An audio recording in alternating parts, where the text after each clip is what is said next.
سعر المتر في المطابخ الألمونتية للعمولة على أتقل مواصفات موجودة في السوق. دي الألمونيا المحملة، دي الخفيفة أهو.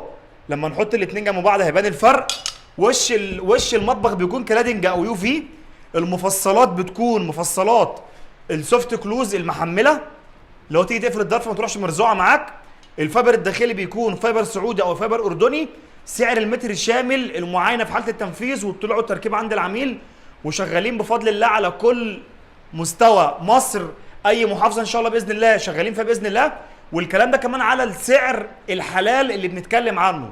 يعني مثلا زاويه زي دي معظم الناس بيقيس لك من الاول لحد الاخر ويرجع يقيس لك من الاول لحد الاخر، بيزود عليك العمق دوت بيقيسوا لك مرتين. لا، الزاويه دي بتتقاس مره واحده علشان تبقى عارف سعر متر كام النهارده على المواصفات اللي بنتكلم عليها، شامل الطلوع والتركيب والمعاينه في حاله التنفيذ باذن الله. سلام.